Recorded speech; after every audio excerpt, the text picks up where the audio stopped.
will not eat any food until I see my mother. The silver fork clattered against marble as 3-year-old Nikolaos pushed away his 5th meal in as many days. His small lips pressed into a defiant line that would have made any Alpha proud, but Alpha Theron felt only ice spreading through his chest as he watched his son's face grow paler, his little body weaker. "Bring me Cassia," the child whispered, tears streaming down his hollow cheeks. "I want Cassia." The woman Theron had chosen to replace her, Lydia, his new Luna, beautiful and powerful, stood frozen in the doorway, the carefully prepared meal still steaming in her trembling hands. And Theron knew, with a certainty that burned like wolfsbane in his veins, that he had made the most catastrophic mistake of his life when he banished the Omega who had raised his son from birth. Before we continue with this devastating tale of pride, punishment, and a child's unbreakable love, do me a favor. Hit that subscribe button and ring the bell so you never miss stories that will grip your heart and refuse to let go. And tell me the city you're watching from so I can send you a hug, because you're about to need it. Let me take you back to where this tragedy began, 6 days earlier, when Alpha Theron of the Moonstone Pack made a decision that would bring his entire world crashing down around him. Cassia had been part of Theron's household for 3 years, ever since his mate Helena died bringing Nikolaos into the world. She was an Omega without family, without status, without anything but gentle hands and a heart that seemed to hold infinite patience for a grieving child who cried for a mother he would never know. Theron had hired her as a nursemaid, nothing more. She would care for the boy while he buried himself in pack duties, drowning his grief in endless work, in border disputes and alliance negotiations and anything that kept him from looking too long at his son's face, at Helena's eyes staring back at him. But Cassia had become more than a nursemaid. She had become Nikolaos's whole world. She sang to him in the ancient tongue, songs her own grandmother had taught her. She taught him to track rabbits in the garden, to identify herbs by their scent, to read the weather in the clouds. She sat with him through nightmares, held him through fevers, celebrated every small triumph as though he had conquered kingdoms. And Nikolaos, who had never known his mother's touch, bloomed under her care like a flower finally finding sun. Theron told himself he barely noticed. He was Alpha. He had a pack to lead, a legacy to protect. What did it matter who tucked his son into bed at night? But his advisors noticed. His sister noticed. And when Lydia arrived, Lydia of the Silvercrest pack, an alpha female in her own right, beautiful as dawn and powerful enough to strengthen their alliance, everyone noticed how Nikolaos refused to leave Cassia's side during her visit. "The boy is too attached to the Omega," his sister Demetria warned him after the formal dinner where Lydia had tried to engage Nikolaos in conversation, only to have the child bury his face in Cassia's skirts. "It's not natural. It's not proper. You're the Alpha of Moonstone, Theron. Your son should know his place, and she should know hers." "He's 3 years old," Theron had replied, but the seed was planted. "He's the heir to one of the most powerful packs in the region," Demetria pressed. "And he treats an Omega servant like she's his mother. What kind of Alpha will he become if he doesn't learn proper hierarchy? What kind of message does it send to the pack?" Theron had dismissed her concerns then. But they echoed in his mind during council meetings, during training sessions, during the long nights when he couldn't sleep. And when Lydia formally expressed interest in becoming his Luna, when the alliance between Moonstone and Silvercrest hung in the balance of his decision, those echoes became a roar. Lydia was everything an Alpha's mate should be. Strong, strategic, born to leadership. She would give him more heirs, strengthen his pack, silence the whispers that 3 years of mourning was too long for any Alpha to remain unmated. It was the logical choice. The right choice. But there was a problem. Lydia had made it clear from the beginning. She would not share her position with an Omega nursemaid who had captured the heir's devotion so completely. "I will not be second in your son's heart to a servant," Lydia told him during their private negotiations. "I understand the child needs care, but his attachment to this Cassia is inappropriate. If I am to be his Luna, his new mother, he must learn to look to me for guidance and affection. The Omega must go." It was reasonable. Made sense. Nikolaos would adjust. Children always did. He would come to love Lydia in time, would learn what it meant to have a proper Luna as a mother figure instead of an Omega he'd grown too dependent on. Theron had convinced himself of all of this when he summoned Cassia to his study 6 days ago. She had entered quietly as she always did, her eyes downcast in the way of Omegas who knew their place. She wore a simple gray dress, her dark hair bound in a practical braid, nothing remarkable about her except the slight calluses on her hands from gardening with Nikolaos and the faint scent of the lavender soap his son insisted she use because it helped him sleep. "You wanted to see me, Alpha?" Her voice was soft, respectful, with no hint that she knew what was coming. Theron had rehearsed his speech a dozen times. Professional, kind but firm, generous severance, glowing references, gratitude for her service. All the proper words. "I'm taking a new mate," he began. "Lydia of Silvercrest. The formal ceremony will be in 3 weeks." Cassia's eyes had flickered up to meet his for just a moment, and he saw understanding bloom there, followed immediately by something that looked like grief. But she only nodded. "Congratulations, Alpha. The pack will be blessed by such a union.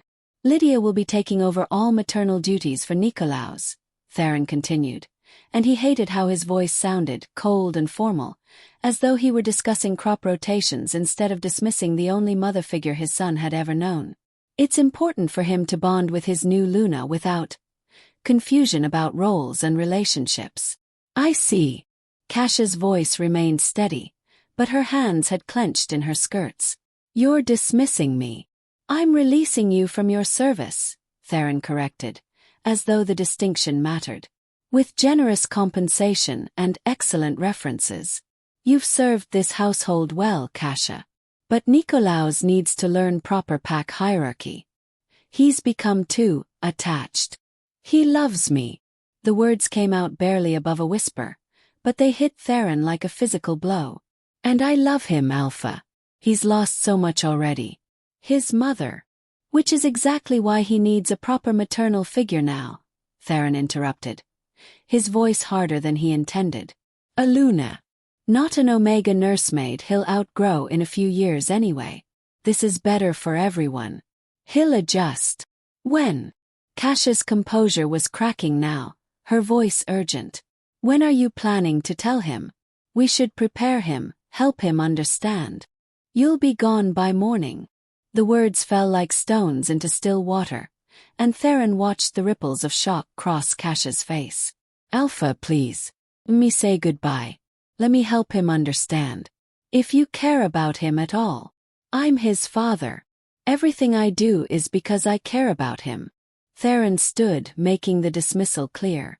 "You'll have your belongings packed tonight. I'll arrange transport to the city and 3 months' salary. That's more than generous." "I don't want your money." For the first time, Cassia's voice rose, and Theron saw tears on her cheeks. "I want to say goodbye to the child I've raised for 3 years. I want to make sure he knows this isn't his fault, that he's loved that." "Enough." Theron's alpha command filled the room, and Cassia's words choked off as her Omega instincts forced submission. He hated himself for using it, but he couldn't bear this conversation any longer. "You're dismissed, Cassia. Be grateful I'm not sending you away with nothing." Many alphas would show less kindness to a servant who's forgotten her place. The words were cruel, and he knew it. They weren't even true. Cassia had never overstepped, never presumed anything beyond her role. But Theron needed her gone before he could change his mind, before the look in her eyes could make him question everything.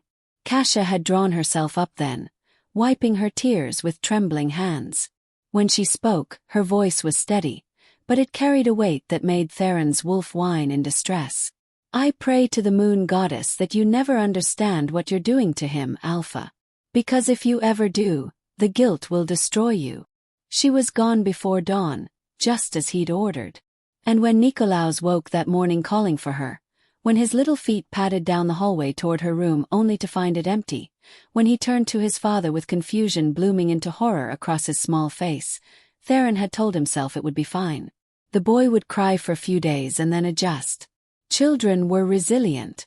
But Nikolaos didn't just cry. He screamed. He raged with a fury that seemed impossible from such a small body. And when Lydia tried to comfort him, tried to offer him breakfast, tried to be what Theron needed her to be, Nikolaos had looked at her with Helena's eyes and said 4 words that shattered everything. "You're not my Cassia." Then he pushed the plate away and refused to eat. The first day, Theron wasn't worried. Tantrums were normal. The boy was just being stubborn. The second day, concern crept in when Nikolaos refused lunch and dinner as well, drinking only water when threatened. But children couldn't starve themselves. Hunger would win eventually. By the third day, when Nikolaos was too weak to throw his tantrums anymore and simply turned his face away from every meal, every snack, every treat they offered, Theron felt the first cold fingers of real fear. The pack doctor examined him that evening. "There's nothing physically wrong with him, Alpha.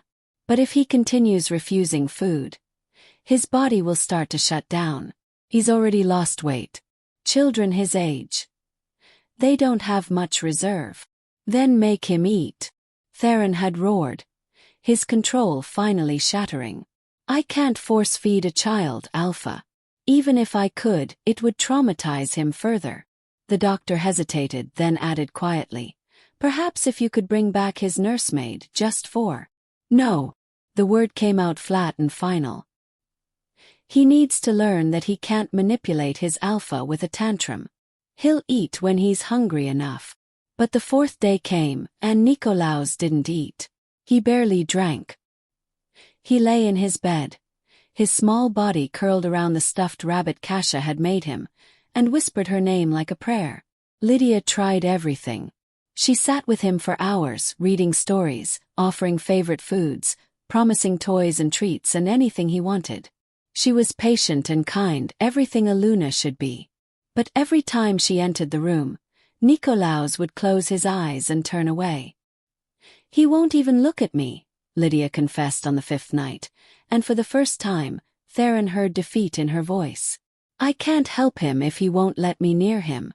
And Theron, I didn't ask for this. I wanted to be his mother, to love him as my own. But he's chosen to hate me instead, and I don't know how to fix it." The 5th day turned into the 6th, and now Theron stood in his son's room, watching that silver fork clatter against marble, watching his heir waste away out of sheer, stubborn grief for an Omega who was supposed to have been forgettable. "Please, Papa," Nikolaos whispered, and his voice was so weak it barely carried across the room. "Please bring Cassia back. I'll be good. I promise I'll be good. Just bring her back." Theron's heart was breaking. His wolf was howling. But his pride, his position, the judgment of his pack and the expectations of his alliance with Silvercrest all pressed down on him like mountains. "You have a new Luna now, Nikolaos. Lydia will take care of you. But you have to eat, son. You have to be strong.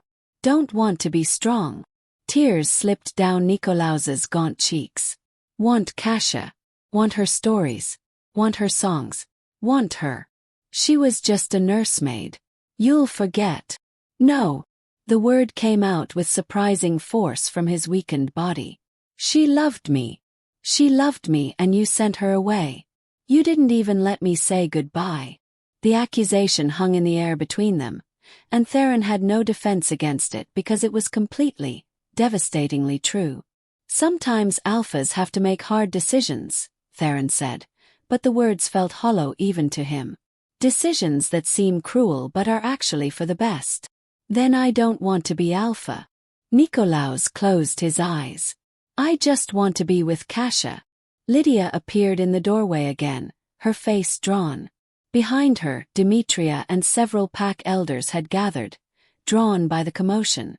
"Alpha," one of the elders said carefully. "Perhaps it's time to reconsider. The boy is wasting away. The pack is unsettled. This has gone on long enough. Are you questioning my authority?" Theron's voice came out harder than he intended, his control fraying under the weight of 6 days without sleep, 6 days watching his son deteriorate, 6 days of guilt he refused to acknowledge. "We're questioning your judgment," Demetria said bluntly. She pushed past Lydia into the room, kneeling beside Nikolaos's bed. "Hello, little wolf. It's your aunt Demetria." Nikolaos opened his eyes a fraction. Did you bring Cassia? No, sweet one. But I want to talk to your father about that. Would that be all right? The tiniest flicker of hope crossed the boy's face, and it nearly destroyed Theron. Demetria stood and faced her brother, her expression grave. I was wrong. I told you the Omega had too much influence, that Nikolaos was too attached. I pushed you to send her away. And I was wrong, Theron. I didn't understand what she meant to him. None of us did. She was a servant. She was his mother in every way that matters. Demetria's voice cracked. Look at him. Look at what your pride is doing to him. Helena would be ashamed of you right now. I'm ashamed of you. The words hit like physical blows. Theron staggered back, his wolf clawing inside him, demanding he fix this, demanding he protect his pup even if that meant admitting he'd been catastrophically wrong. The alliance with Silvercrest. He began weakly. I release you from any obligation, Lydia said quietly from the doorway. Every eye turned to her, and she met Theron's gaze steadily. I came here hoping to build a family, hoping to be what your son needed. But I can't compete with the woman who's held him through nightmares and celebrated his first words and taught him how to laugh. I won't be resented for the rest of my life for standing in the place of someone who actually loved him unconditionally. Lydia. Send for the Omega, Theron. Beg her to come back if you have to. Grovel. Offer her anything. Because that child is dying for want of her. And if you let him continue down this path out of some misguided need to save face, you'll lose him. Maybe not today, maybe not even this week. But you'll lose him in every way that matters. She left then, dignified even in her rejection, and Theron was alone with his advisors, his sister, and his son who was slipping away more with each passing hour. Where is she? The question came out as a plea rather than a command. Where did Cassia go? The city, you said. But which one? Did you even ask? Demetria's voice was sharp with disgust. Theron hadn't asked. He'd been so focused on getting her away quickly, on not having to see her grief or answer her questions, that he'd simply arranged transport and payment and sent her wherever she chose to go. Find her. The words cost him everything, every shred of pride, every piece of the carefully constructed armor that kept an alpha separate and strong. I don't care what it takes. Find her and bring her back. The pack mobilized immediately. Scouts spread out across 3 cities, searching homeless shelters and Omega boarding houses, showing sketches to innkeepers and shop owners. They searched for 2 days while Nikolaos grew weaker, while Theron kept vigil by his son's bedside, while the pack held its collective breath and waited. It was a young tracker named Philippos who finally found her, working in a bakery on the far side of the second city, sleeping in a tiny room above the shop that she shared with 2 other displaced Omegas. She had flour in her hair and exhaustion carved into her features, and when Philippos told her why he'd come, she had simply set down her apron and said, "Take me to him."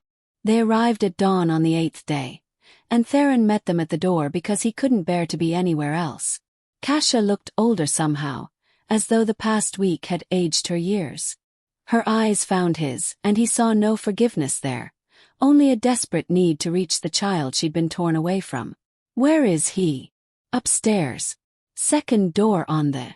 She was already moving, taking the stairs 2 at a time with speed that belied her Omega status, and Theron followed, his heart in his throat.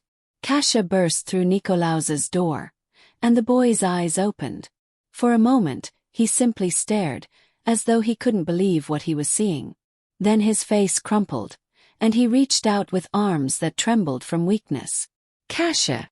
She was at his bedside in an instant, gathering him into her arms as carefully as she would hold broken glass, and the sound Nikolaos made was something between a sob and a laugh.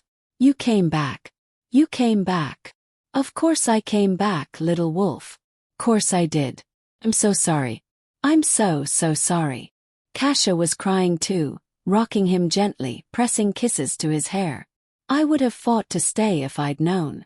I would have fought the Alpha himself if I'd known it would hurt you like this.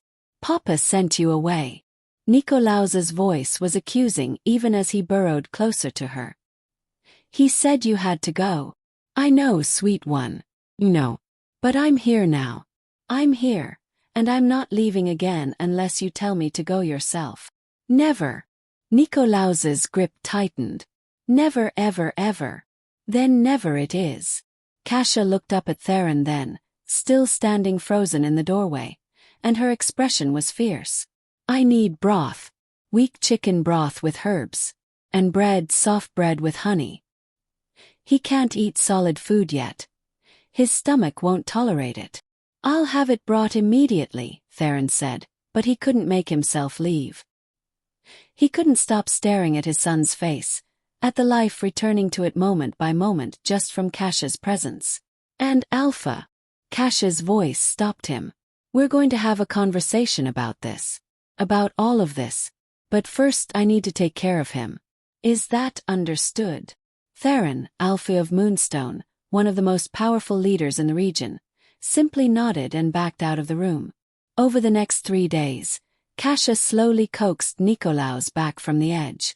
She stayed by his bedside every moment, feeding him tiny portions of broth and bread, singing the old songs, telling the familiar stories.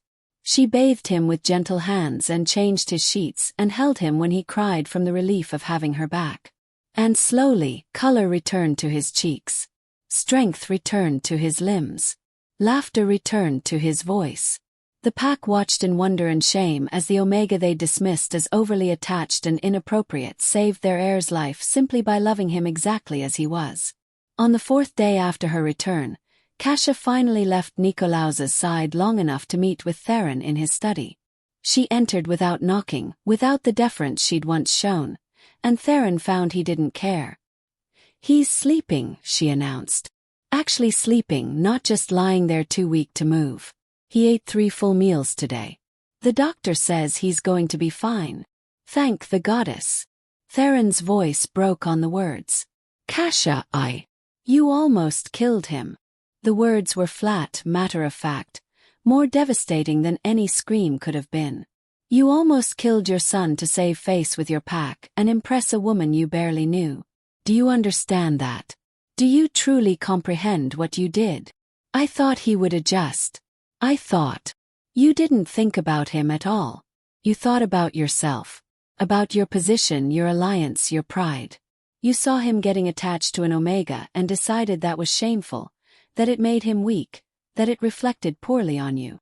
Cassia's voice was shaking now, but she didn't back down. But you know what I see when I look at Nikolaos?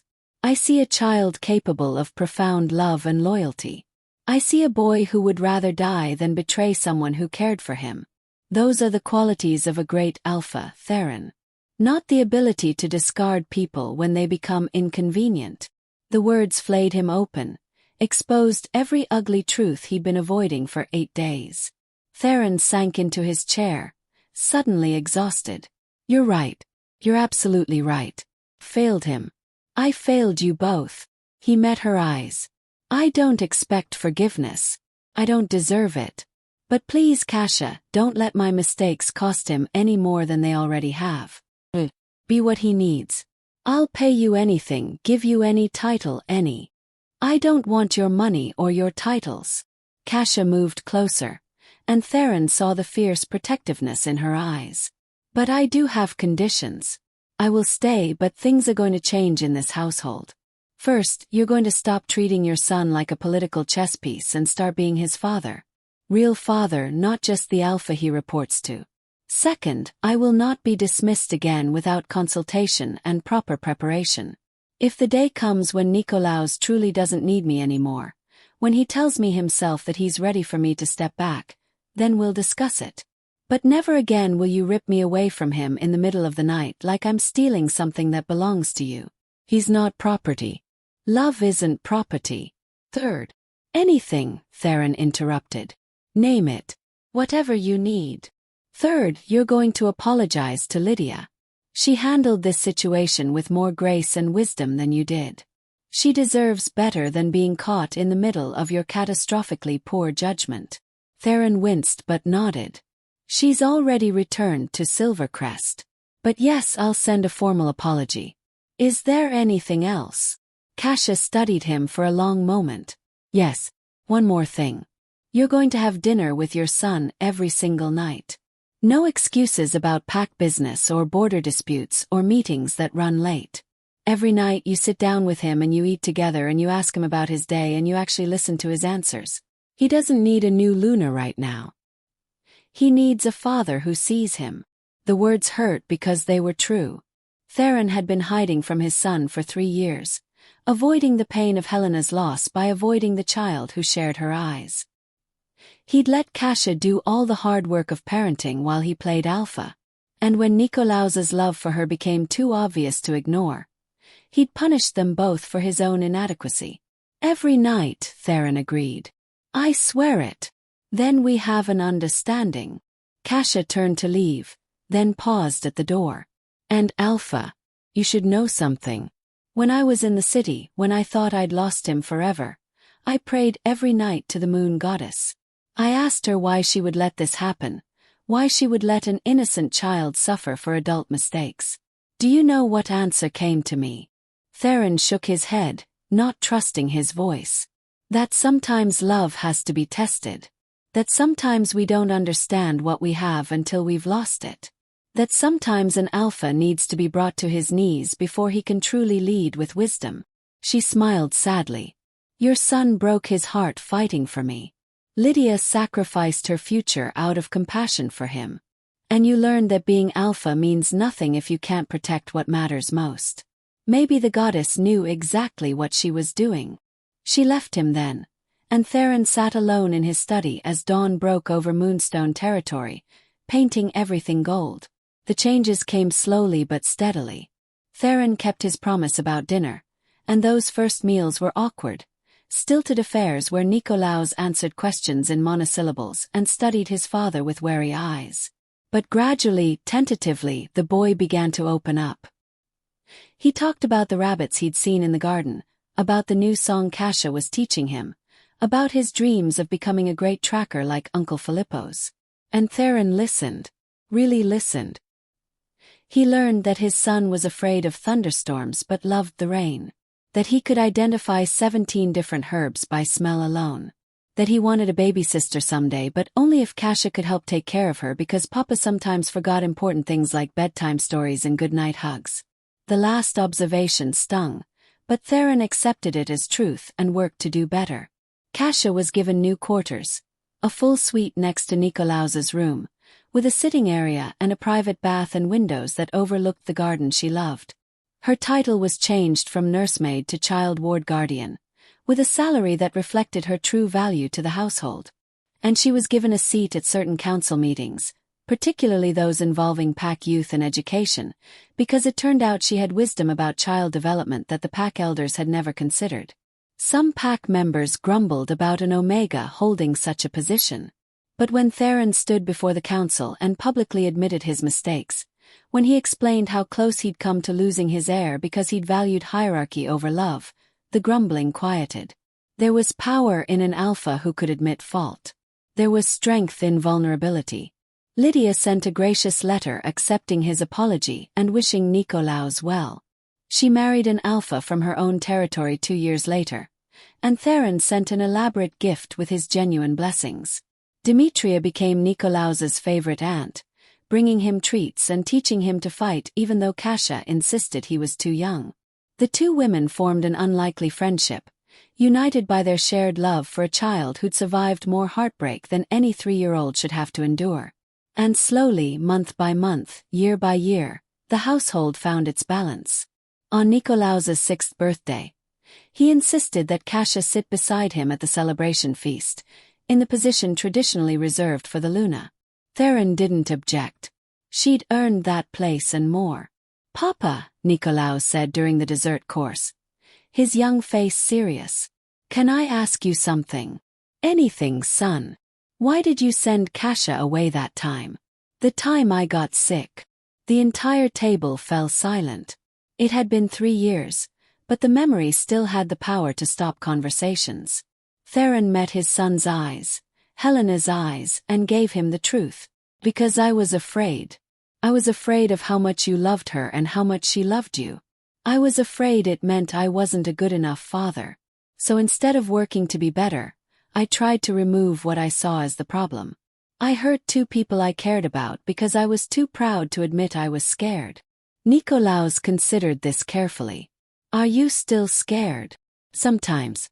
But now I know that being scared isn't the problem. How you handle the fear is what matters. And I handled it terribly. That's okay, Papa. You learn from your mistake. That's what Cassia always tells me, that mistakes are only bad if you don't learn from them. Nikolaos reached across the table to grab Theron's hand. And you did learn. You have dinner with me every night now, even when you're really busy. And you listen to my stories even when they're long and kind of boring. And you let Cassia stay. Those are all very easy things to do, Theron said, his throat tight. You and Cassia make it easy. We're a pack, Nikolaos announced with absolute certainty. You and me and Cassia. We're our own pack inside the big pack. Cassia wiped tears from her eyes, and even Demetria had to turn away to compose herself. Yes, Theron agreed. We are. That night, after Nikolaos was asleep, Theron found Cassia in the garden where she often walked before bed. The moon was full overhead, blessing them with silver light. He's doing well, Cassia said without preamble. Strong and healthy and happy.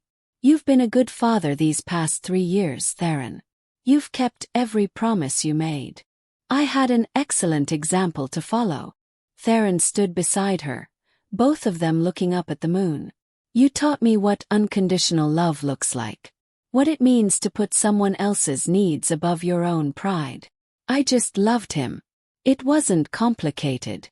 But it was. Because you loved him even when it cost you everything. Even when I sent you away, you still came back for him. Theron turned to face her. I never properly thanked you for that. For loving my son enough to forgive my mistakes. For giving me a chance to be better. Cassia met his eyes, and something passed between them. Understanding, forgiveness, and perhaps the beginning of something neither had expected. He's easy to love, she said softly. Both of you are. The implications of those words hung in the air between them, full of possibility and hope. But this story isn't about what might happen next between an alpha who learned humility and an omega who taught him the true meaning of strength. This story is about a child who loved so fiercely, so completely, that he would rather fade away than betray it. About a father who had to lose everything to understand what mattered. About the breaking that comes before healing. Nikolaos grew up to be a remarkable alpha, strong and wise, but also compassionate and humble. He never forgot the lesson of those 8 terrible days, and he carried the understanding forward into every decision he made as a leader. When he had children of his own, he made sure they knew their caregivers weren't servants to be dismissed but people to be honored. And Cassia, he stayed. Through Nikolaos's childhood and adolescence, through his alpha trials and his eventual leadership of Moonstone Pack. She stayed through Theron's later courtship of her, slow and careful and full of apologies, and through their eventual mating ceremony that shocked the region and changed pack hierarchy forever. She stayed because some bonds, once forged in the fire of shared pain and absolute devotion, can never be broken. Not by pride, not by protocol, not by anything in this world or the next. The silver fork that clattered against marble that terrible day was saved, kept in a special box in the pack archives. It serves as a reminder to every new alpha who takes the Moonstone seat, that power without love is tyranny, that hierarchy without compassion is cruelty, and that sometimes the greatest strength is admitting when you're wrong. And if you listen carefully on quiet nights in the Moonstone Packhouse, you can still hear echoes of old songs in the ancient tongue, sung by a grandmother to her grandchildren, teaching them about loyalty and love and the price of pride. Because some lessons are too important to ever be forgotten. If this story moved you, hit that like button and share it with someone who needs to remember that love is worth fighting for. Drop a comment telling me what you would have done in Theron's position. Would you have sent Cassia away or fought for her from the start? And don't forget to tell me what city you're watching from so I can send you that hug. Subscribe for more stories that'll make you feel everything because we're just getting started. Until next time, remember, the bonds we forge in love are stronger than any law of hierarchy. Never forget that.